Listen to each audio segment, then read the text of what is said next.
Hey there, I'm Lee Ullman here with some big news from the National Young Farmers Coalition. We're partnering with Heritage Radio Network on a special season of The Farm Report. It's all about what's happening with the Farm Bill and how it impacts farmers and eaters. I am growing diversified vegetables on land that's been in our family for 150 years. And so with the pandemic, gentrification, property values going up, we had to sell the land and we lost it. Join us as we uncover the untold stories behind this massive piece of legislation that shapes how we grow our food, what we eat, and so much more. The problems we have had, those are things that come from earlier Farm Bill and USDA policy, right? Like Earl Butz, get big or get out. You know, it's my responsibility to know not only what I'm eating, but then like how that all came to be. And realize like, wow, like this piece of legislation, all this money, like it's technically something that I support as a taxpayer. While Congress debates the next Farm Bill, this is not just an invitation to listen. It's a call to action. Be part of the conversation.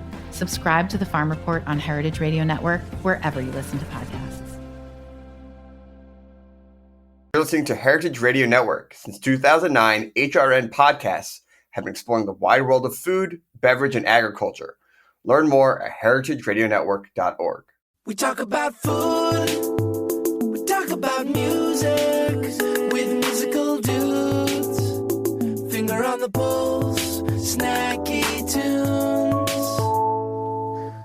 Hello, welcome to Snacky Tunes. I'm your host, Darren Bresnitz. Hope everyone had a nice Thanksgiving, had some great food, spent some time with loved ones, and was able to get a nice nap in before the real craziness of the holiday season kicks off.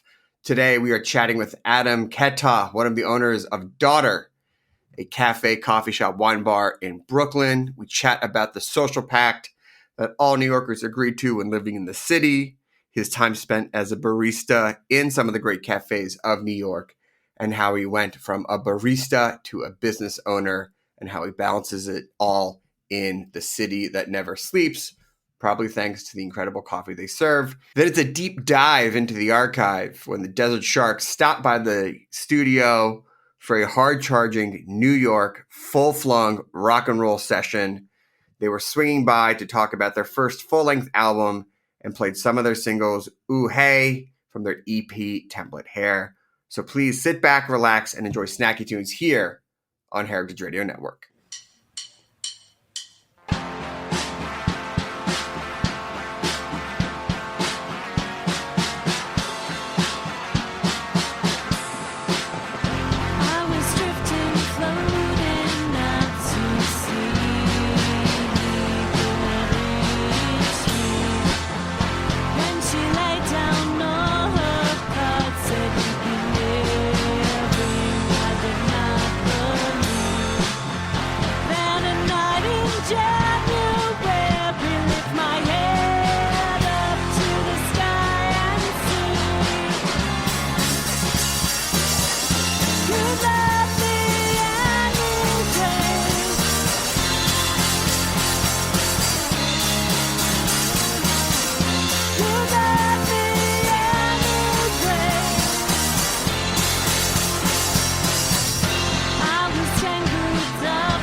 Adam, welcome to Snacky Tunes. It's the day before Thanksgiving, so I appreciate you taking the time to sit down and chat with us. What's your table looking like this holiday season? Oof, it's gonna be a big one, honestly. Me and Yeah.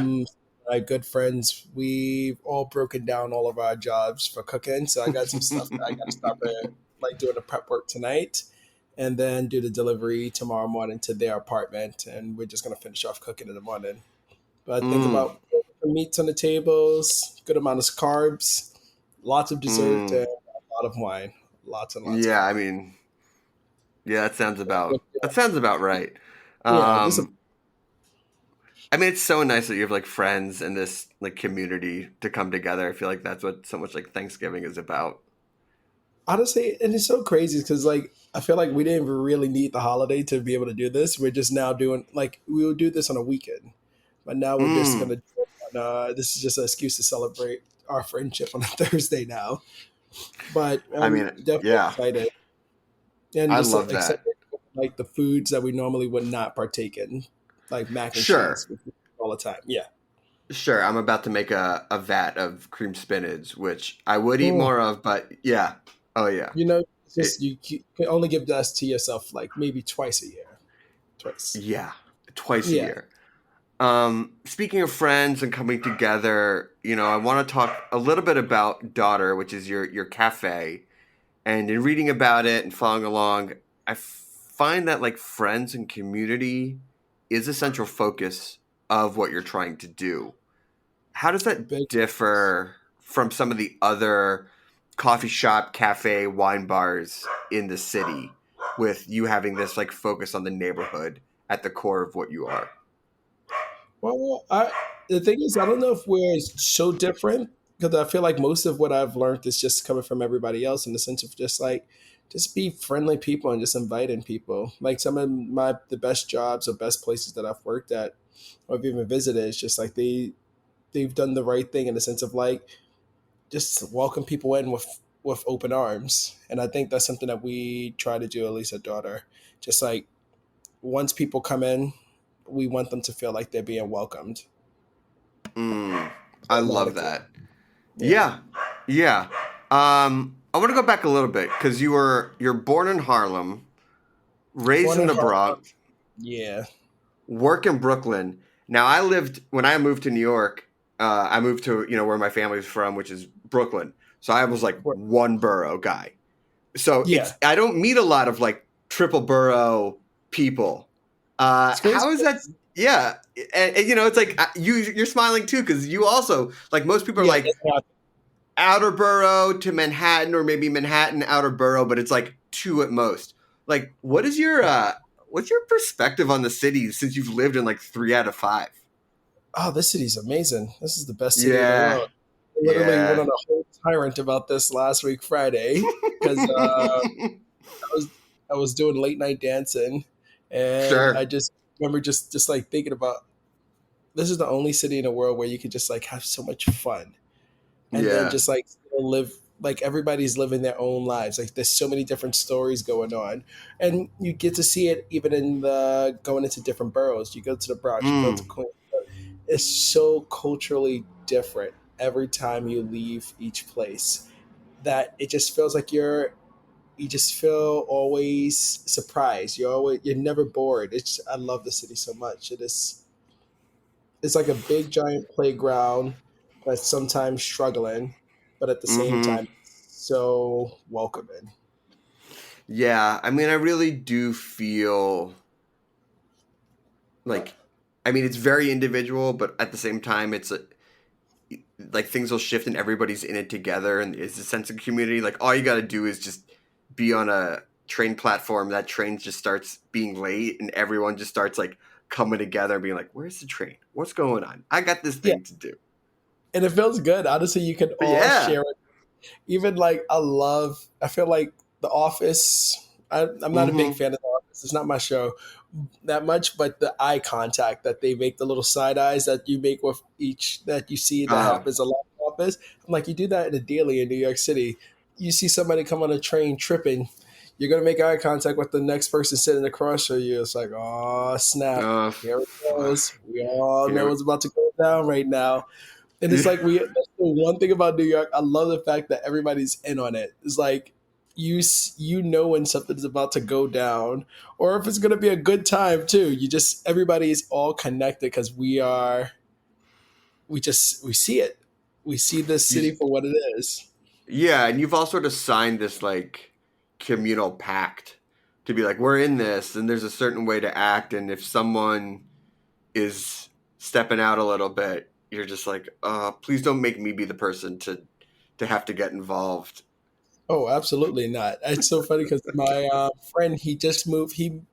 Before the pandemic, he went back up to Boston because his wife was going to school at Harvard. And they came back during the pandemic. And the first week back, he started working at Black Fox Coffee in the city. And he had to get there they were opening at 7 a.m. So he had to start leaving around, like he had to leave his apartment around 6 a.m. 6 a.m. he's taking the train into the city. And he says, out of nowhere, especially the pandemic time, it was the wild, wild west of the train system, in my opinion. Yeah. Anything was going at this point. But he says, out of nowhere, this grown man comes into the train cart in a diaper, just like fully naked, just in a diaper, and sits down. And somebody else who was on the train just kept looking at the guy. And Charles, he kept looking at the person who kept looking at the guy, was just like, don't do it. Don't do it. Saying it. Don't look at him. Stop looking at him. You're going to start him up. Just let it be. Just let it be. He's sitting. He's sitting. He's not touching nobody. He's not saying anything. Let the man sit in a diaper on a train. It's just how it's going to go today. Yeah, we look. I got 5 stops. You got 6 more. Just let it go. Let it be. Let it rock. Like this, I've seen worse situations. Yeah, that's for another conversation. So, growing up in the city and being all over it, what drew you into the world of like coffee shops and cafes? Was that always your thing growing up? Did you get in really young? Were you a patron, or did you start working there? Like, what brought you into that world? What brought me into that world was I always knew, especially in high school, it's weird. I knew that coffee shops, you made tips, which I was like, as a kid, that was like crazy to me, especially back then when the minimum wage was like $7.25. You hasn't changed that much. Yeah. Hasn't changed that much. Yeah. It's like still pretty damn low. But so I was just like, I gotta get in on this. But my first introduction to the food industry was Haagen-Dazs, actually. That was one of my first jobs that I've gotten. And I just remember that being like a good starting point for me, where I was just like, I know the food industry is where I want to be at. It was truly just it was a messy time in my life because I got fired from that job. It was a horrible. I was 19 going into 20, so I wouldn't call myself employee of the month back then. But then the next job after that, Chocolate Bar, that solidified that I knew the coffee industry was for me. Chocolate Bar was this place on West 12th Street in the West Village. Oh yeah. You knew Chocolate Bar? Mm-hmm. Crazy place. That place was amazing. Allison, she was one of the kindest owners. Like she really inspired me to know that I want to have my own coffee shop one day. And that was like back in like 2014, 2015. Oh, wait, no, sorry. No, 2014, I'll say. Yeah. And you worked at some other legendary spots, Toby's Estate, which I remember, and Day Move and things like that.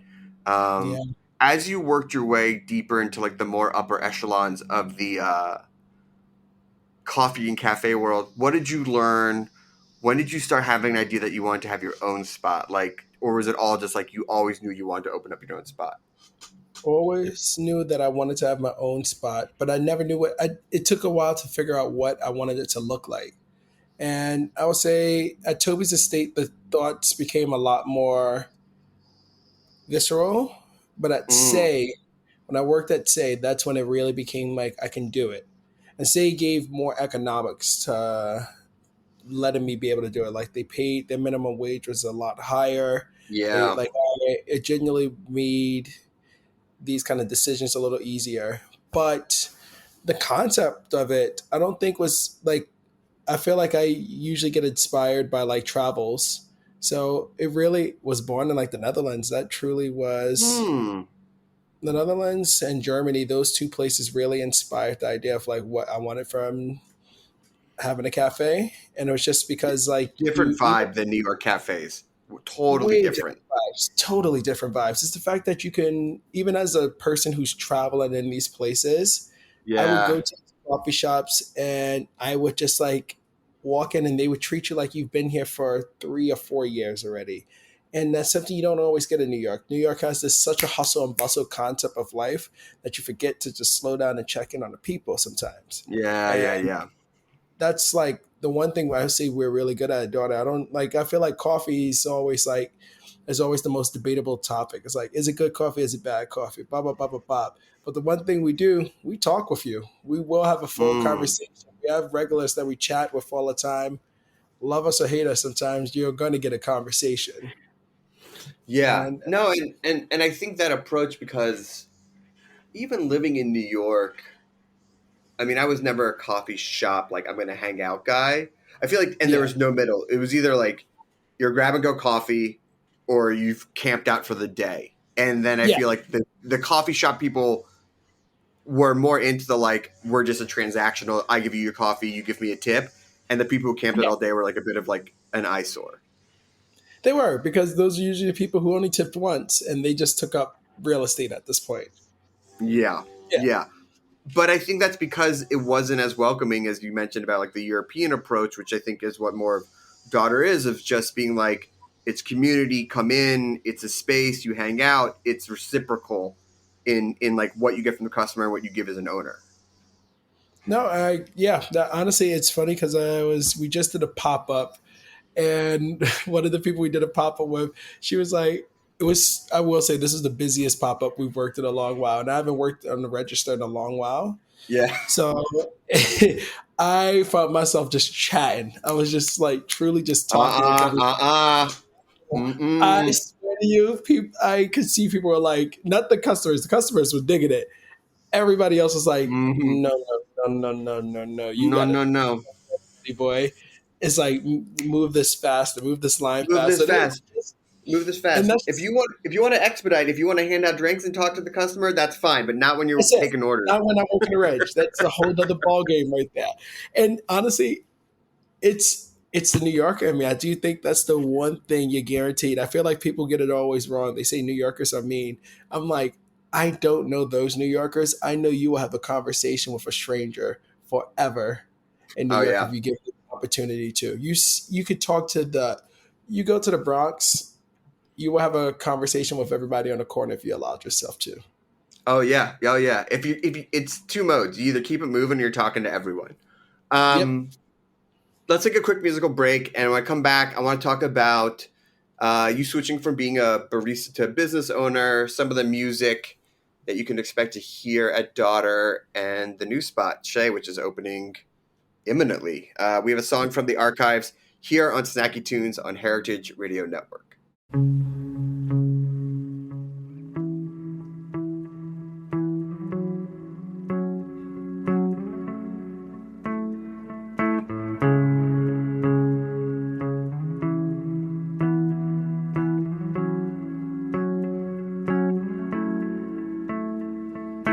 When the water's on the rise, the waves are getting high, getting rough, you stay with me.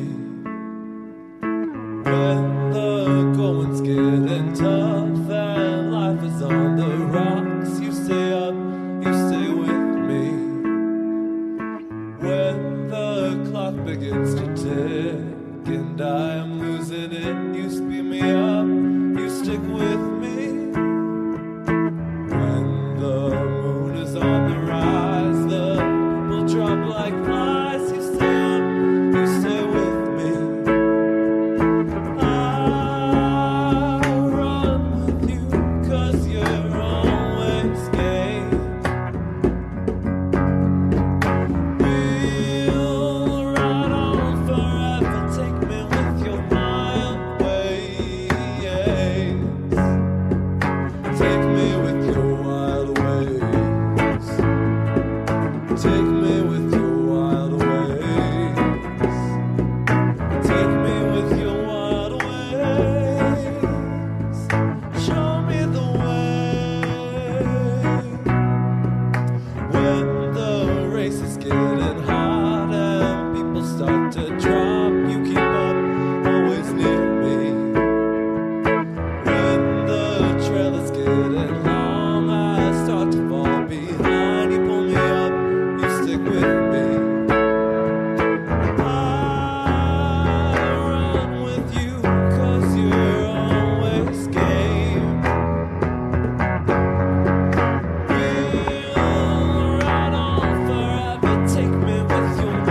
step out with me.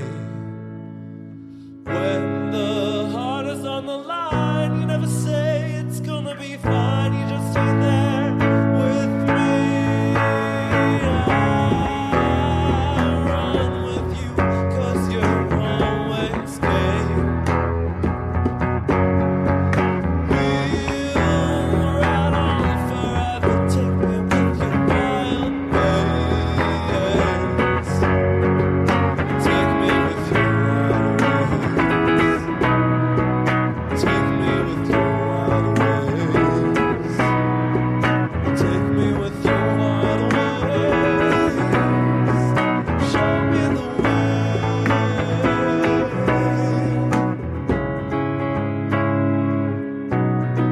Show me the way.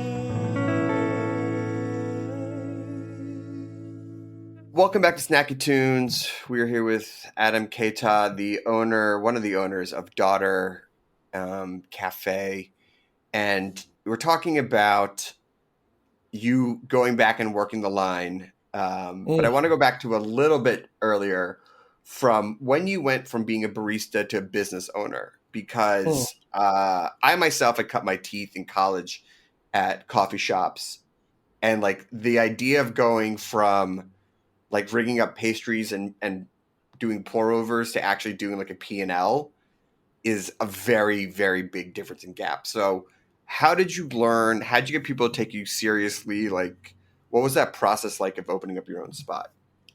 It was strange. I'll say that for sure. Definitely. Do I think everybody took me seriously? I don't know. That's that one right there. The verdict is still not out on that one yet. But I think I just tried. I just was like, I got to gamble on myself on this one for sure.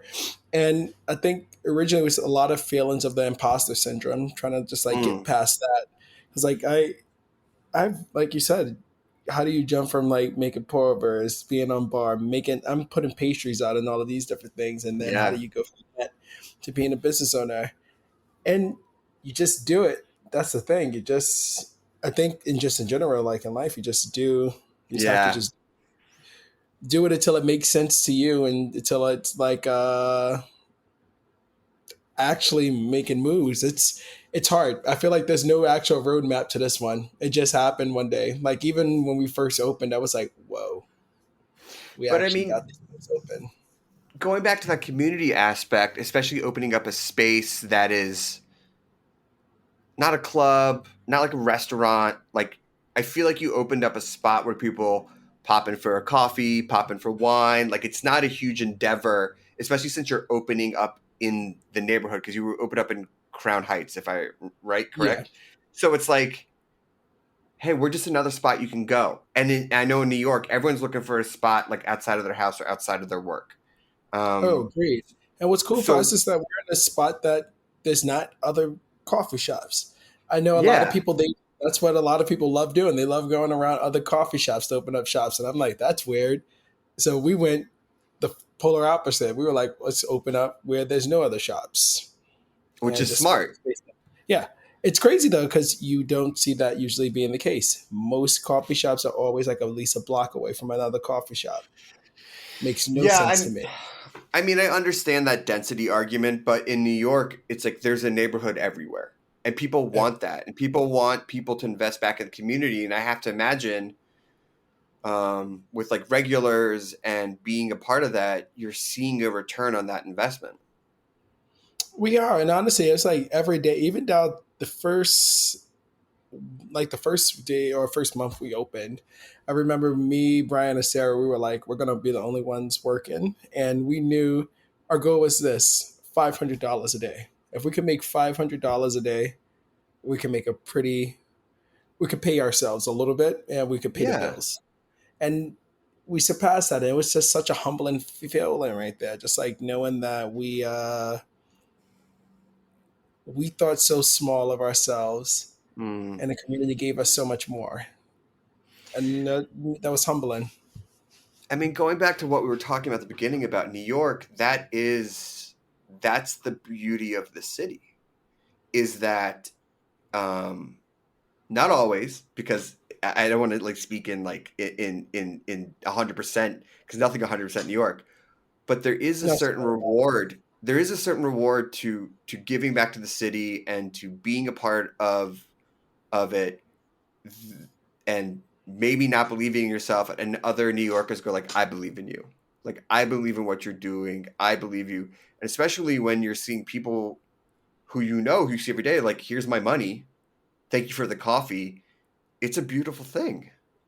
it is, and I agree with you. I feel like New York City is the city everybody's struggling, and even to the person, the homeless person or the Mm, houseless person who struggles the most in the city, the fact that this is also a city where everybody argues about it too. We talk about these problems. We're not unaware of like everybody's struggle in the city, and we all know that these exist. And it's I think the city is the city that you struggle, but everybody cares. Even though yeah. you won't hear like I feel like people won't say I care out loud, but people care. They care more than they think they do. Do Yeah. people respond to that extra level of care with the approach? Because you did mention being more European style, more, more open, more chatting, more things like that. Have people respond to that, especially when they go, "Oh, it's not just another coffee shop in our neighborhood. That's just like anywhere else. Like it is a different vibe and a different approach to serving people." Oh, people respond like they follow us on Instagram. They see us in the Mm, park. Like I live 2 blocks away from the cafe, so I spend time in the playground. I walk around with my baby. Like people, I love the fact that people are involved in our lives. Yes, sometimes it could kill a lot of the autonomy of yourself. Because like I do sure. love having like that kind of special place where I can walk around the neighborhood and just like my Nike slides and my hoodie and just call Yeah. it a day.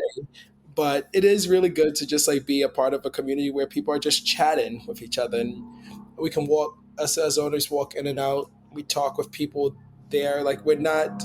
There is no real separation of like the person who's working behind the bar, the people who own the place, and the customer. Everybody is on the same level of communication in some degree.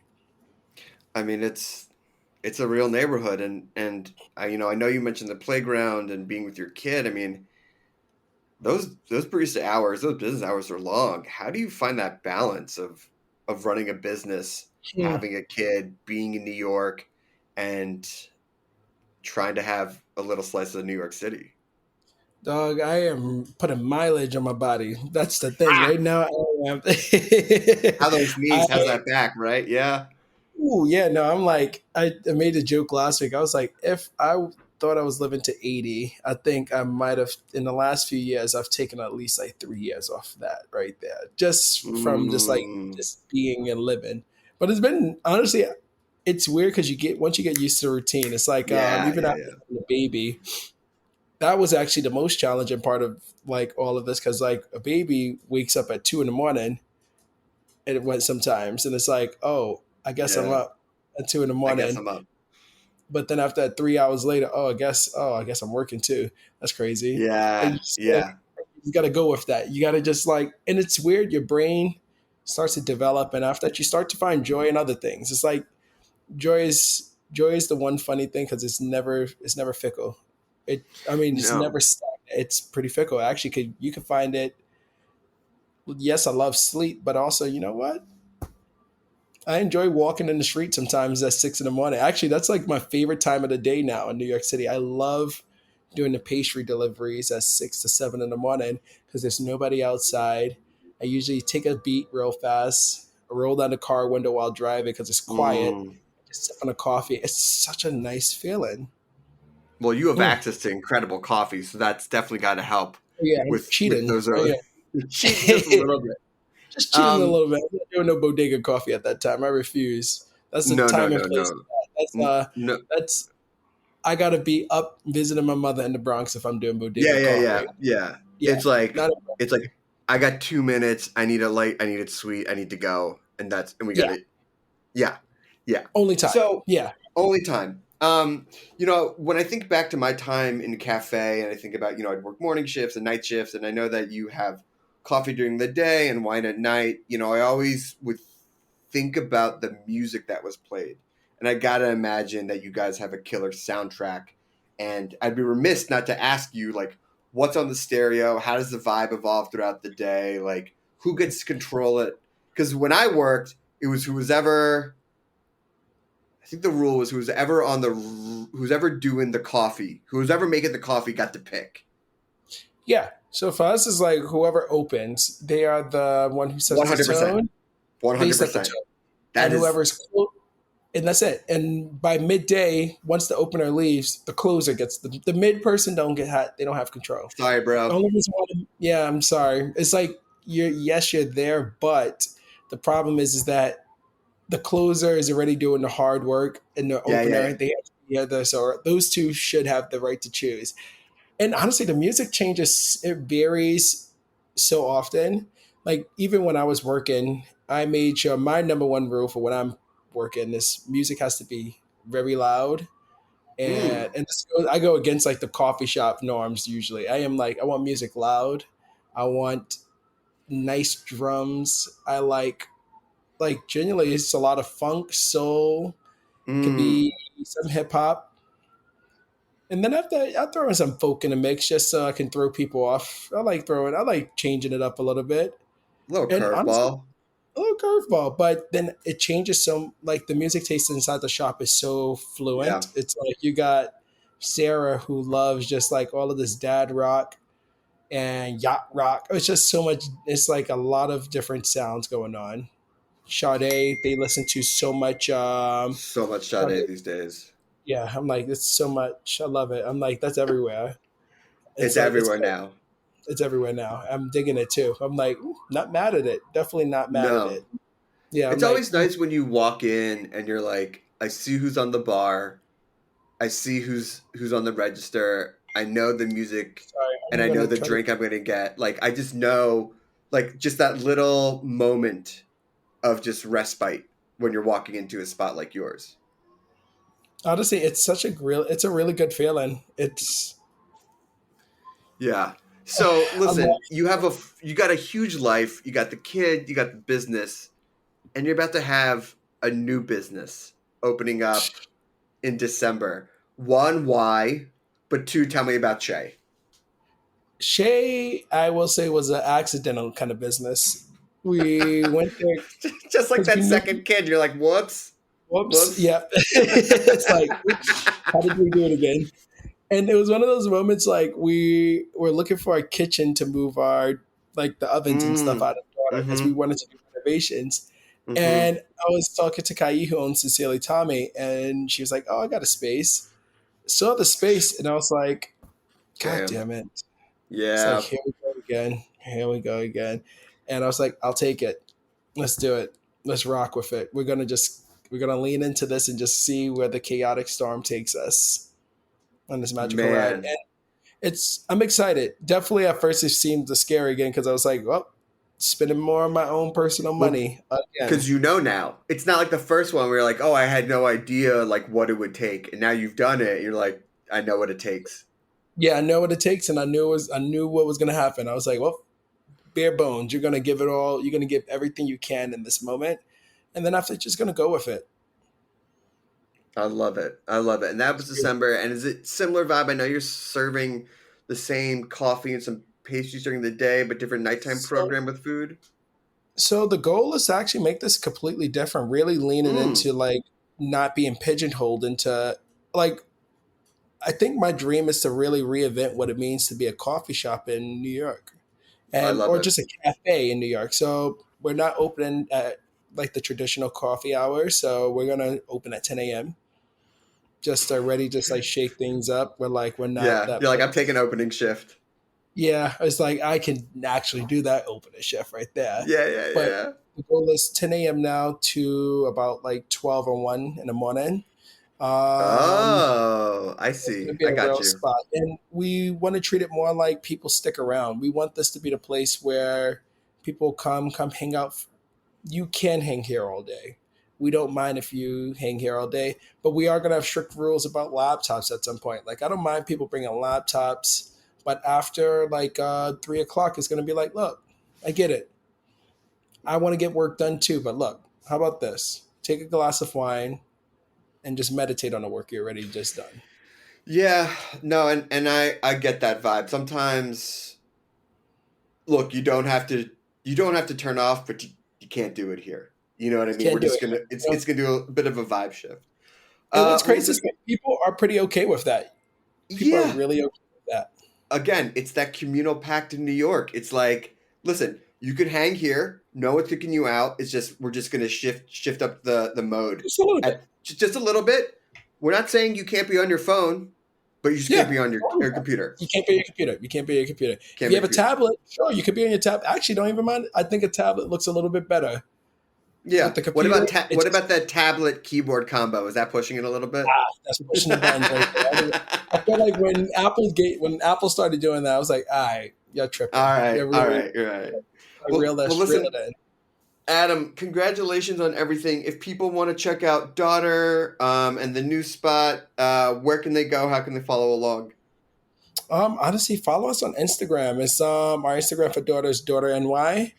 And for Shay, it's Shay Brooklyn. It's on Instagram as well. Yeah, follow us. We constantly keep ourselves up to date, putting all the events out there. We got karaoke night on Thursdays now at Daughter, which is awesome. Yeah, what's your song? Crazy. Do you hop on? I got. It's gonna be "Suddenly I See" by Keita Tunstall. Hot song. Hot. Everybody knows it. Everybody knows it. When it comes on, it's like not one other person is not gonna be. It's gold. They're like, Adam, get up there. You're like, I couldn't have passed me. Suddenly. Well, listen, thank you so much. Big shout out to Skylar for setting this up. We have a song from the archives and then a live performance here on Snacky Tunes on Heritage Radio Network.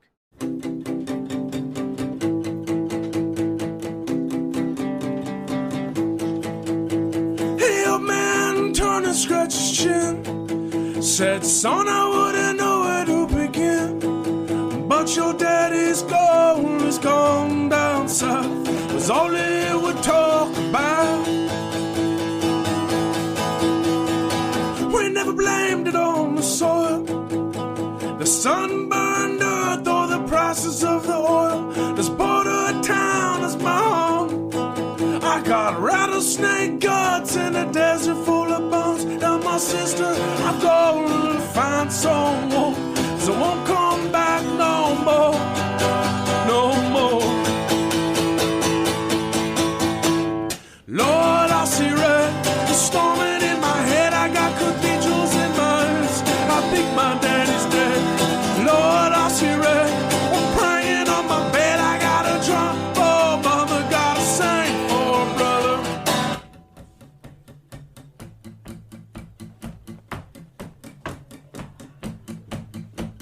Now the sun is shining on my hood. The statue on the dashboard of Maria looks beautiful. And I'm heading down south. Got tequila in my veins and the devil in my mouth. Tell my sister I've gone to find someone, so I won't come back no more, no more. Lord, I see red, it's storming in my head. I got cathedrals in my ears. I think my daddy's dead. Lord, I see red, I'm praying on my bed. I got a drum. Oh, mama, gotta sing for a brother. But hey, it's alright. I got jukebox tears and stones for us. Hey, it's alright. I got jukebox tears under turquoise skies. Hey!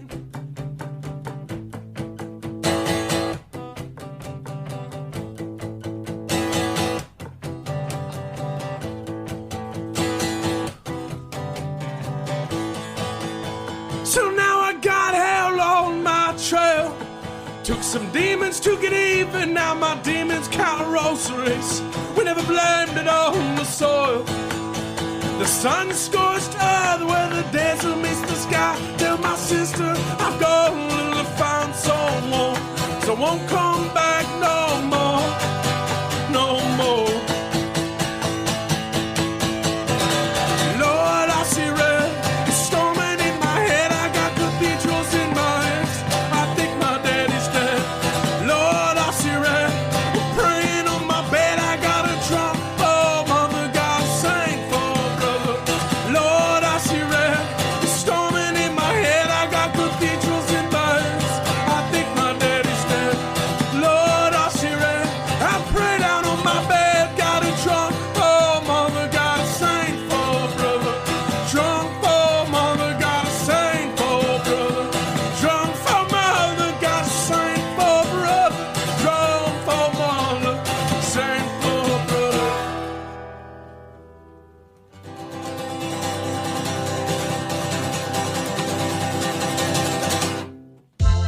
Hi, listeners. We wanted to let you know that Heritage Radio Network's Julia Child Fellowship application is now open.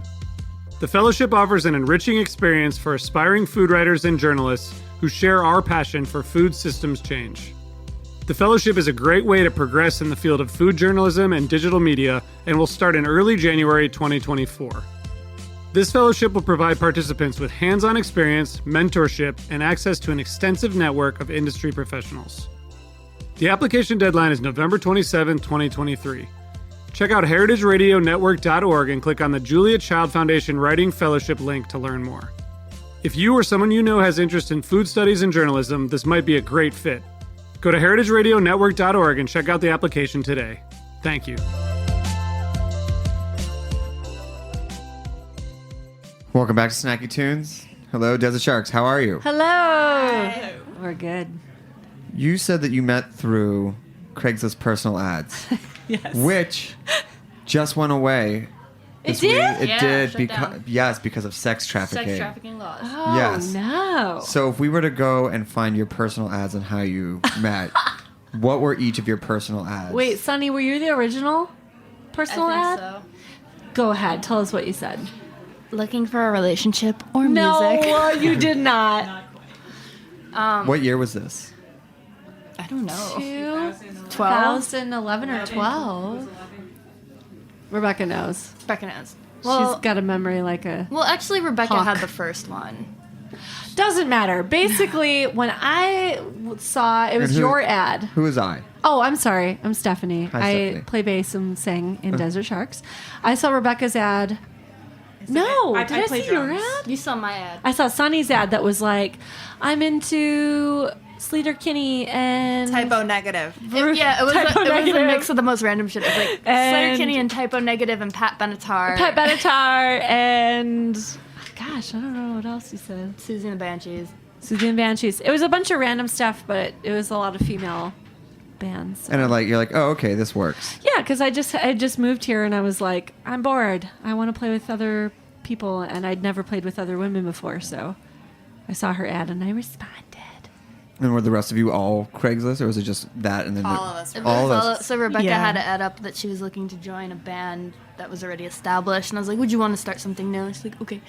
Oh. We forced me, Sunny, and Rebecca. Rebecca plays drums, Sunny's lead guitar, and we all met at a Starbucks one awkward day, and we were like, Oh yeah, I had met Sunny before that. It was just the two of us. Yeah. And how hard was it? Why did you want to join something established as opposed to something new? I honestly don't even remember saying that. I think I was just looking for anything. I just wanted to play some music in a band. I mean, this is like 2012, so this is like before people would, really before, maybe OkCupid was at that time, but it's like, yeah. So it's like, it's still maybe not like. Maybe Nerve.com. Oh, what yeah. the heck is Nerve? Never heard of that. I don't know Never what that heard of is. that. Grandma over here with her Nerve. So was the first meeting just along ones like, hey, did you immediately recognize each other? Had you exchanged photos, or were you just looking for like, women in all black? I had no idea. Well, I met Rebecca first, and she sent me a link to her old band, so I knew what she looked like, but she had no idea I who did not was. know what Sunny looked like. I didn't at know all. what either of you looked like. I sent you links to my old bands too. Yeah. It just happened by, the universe aligning that we all kind of look like each other. And then we had a different second guitar player for a little, for 2 seconds. Mm-hmm. And she didn't like us. Yeah, we never played any shows with her. That was before we actually were She established. bailed. She was like, this sucks, I'm out. She's like, no, not interested. Yeah. Not interested. And then from there, did you use Craigslist for anything else? We used Craigslist to find her. So I posted Stefania. an ad and I was like, my band broke up and I'd like to play in a band again. And they were the first people that reached out to me. And I auditioned, and then they were like, okay, see you around. We didn't know what to say. First off, how long were you a band before you made her? Like a month. Like a month. That's so Yeah. cold. That's. I didn't know them very well, and everybody was really shy and quiet. And I was like, okay, we'll talk to you soon. But I didn't know if they liked them, so I didn't want to be like, yeah. You're in. Yeah, we wanted to wait to talk to each other before we knew if we liked Stefania. Well, you made me feel bad. And I guess we liked We're her. just so awkward, so we're like, see you around. Bye. We've been a band for a month. See you later. Bye. Maybe you'll make the cut. Yeah, I don't know. There's a lot of other Craigslist ads we have to comb through. So what do you think? What's going to replace this? Like, how are you going to not saying you would break up? Bands of the future. Yeah, how are they going to find each other? They're gonna just like put in a contact lens and like touch a button on their arm and be like, "Who wants to jam?" And it'll pop up. No, I don't know. Honestly, I don't know because like if I think about like if I lived in a different city, I don't even know where I would begin. MySpace. MySpace.com. I wonder if you can make like Spotify should do this because they should just make make a playlist and be like, I want to form a band, and then maybe they can match playlists. Oh my god, you should talk to Spotify and make $1 million. Dear Spotify, don't tell anybody. No, nobody listen to this part. Yeah, no. Well, no one's listening anyway, so it's fine. Can we hear a song? Yes. What are you gonna play for us first? This song is called "Don't Be Shy, Alicia," which will be coming on a new album, hopefully this year. Definitely We're working on it. Definitely this year. Working on it. Here we are, Desert Sharks Live.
I saw online that some, but not all of you, were on Gotham as a band. Yeah. For those of you who don't know Gotham, it is the prequel to how Batman Yeah, it's like Baby Batman. Like Baby Batman. How did that come about, and what was the role of the house band? Or what was the band on Gotham? What was it called? The Sirens? It was the house band for the Sirens Club, which was owned by a couple of the female characters, I believe. The bad boys. Right. Bad girls. Tabitha and Barbara. Tabitha and Barbara. That is correct. Basically, a friend of ours reached out to us and said, hey, I saw that Gotham is looking for a house band and they're looking for women. And they reached out to the band and how did we submit? Yeah. Well, he tagged us on Facebook on a post looking for a band. Yeah, and then we sent an email to, I guess, the casting agency saying we saw this post, and they responded and they're like, yeah, you got it. We like you. Yeah, it was weird.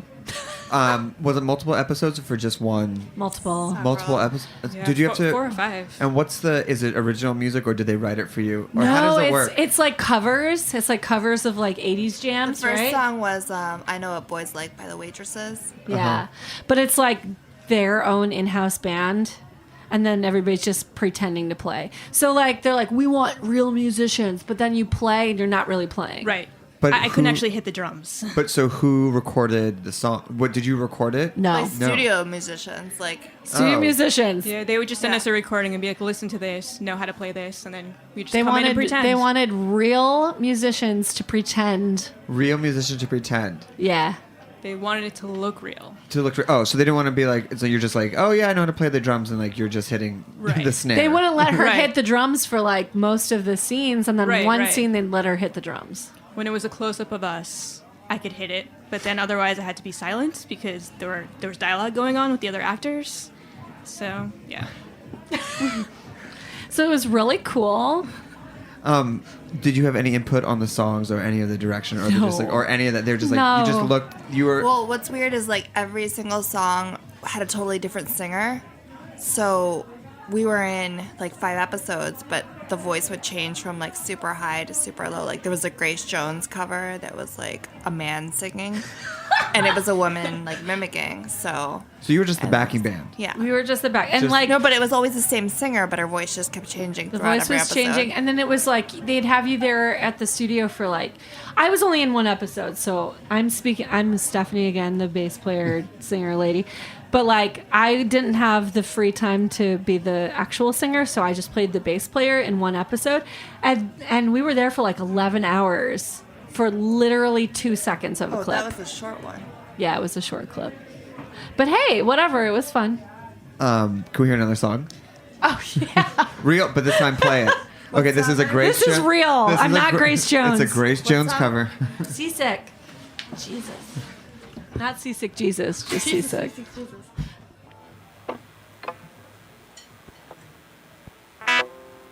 Yeah, they're ready.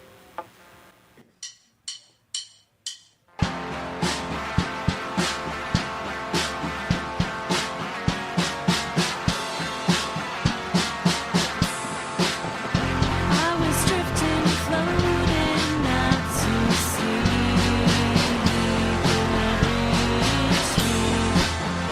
Then she laid down all her cards, said you'd be living. I did not believe.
one of...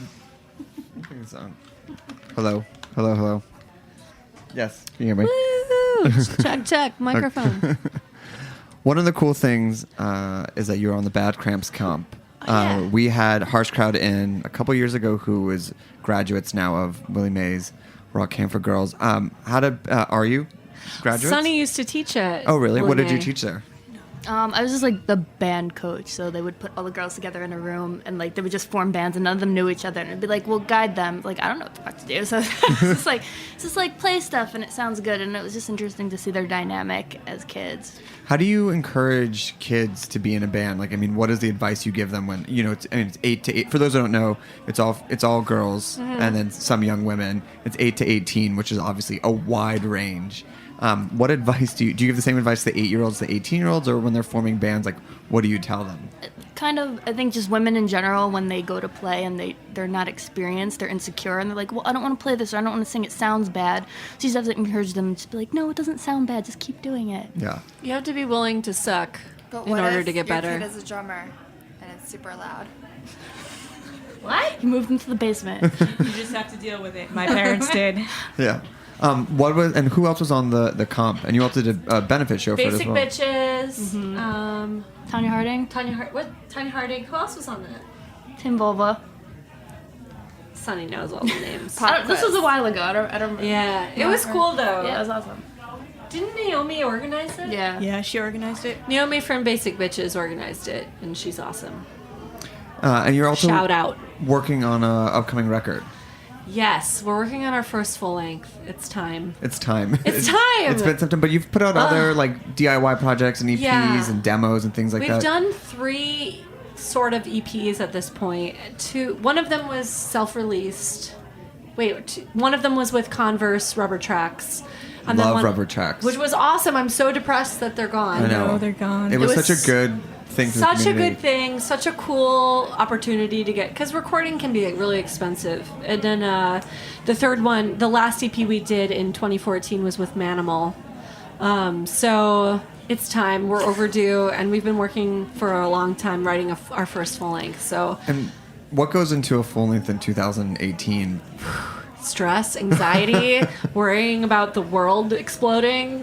Before you get the record out? Yeah. Please world don't catch on fire before Desert Shark puts out their first LP. Please let us survive. Yeah. I mean, it's a collective of a few different years of stuff we've been writing. So like, there's some tracks on there that are actually like. This is a song we haven't played in like 2 years. And what is it's going to be on there. No, it's not called that. It's called For Loneliness' Sake. It was one of the first songs we ever wrote as a band. We've just been waiting for the full length to put it out. Yeah, but who knows if we'll still play it. But just to have it out there. I mean, it's not like everyone puts out a record and they play every song on there. We're just kind of like, let's just no hesitations, expectations. Let's just do whatever. Let's put it out there.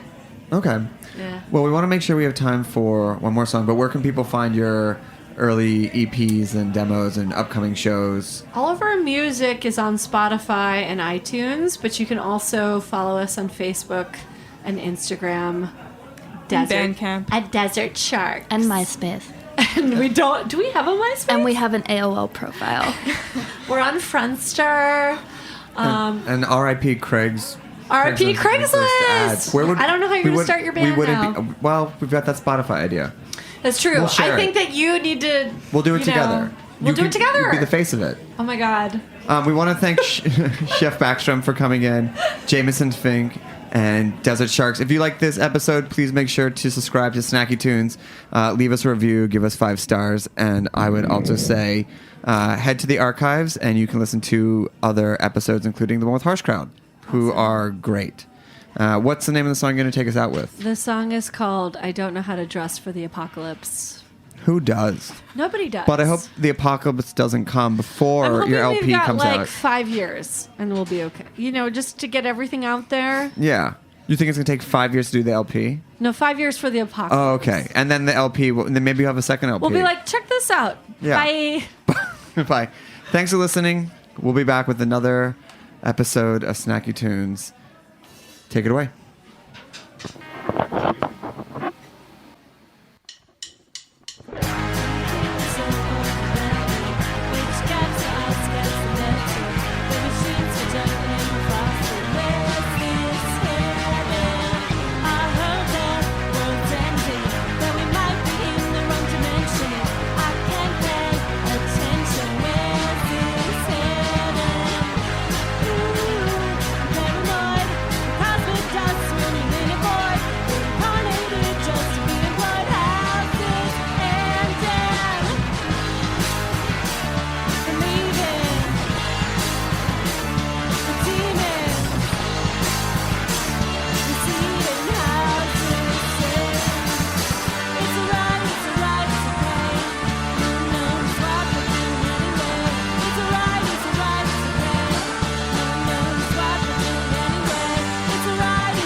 talk about food, we talk about music with musical dudes.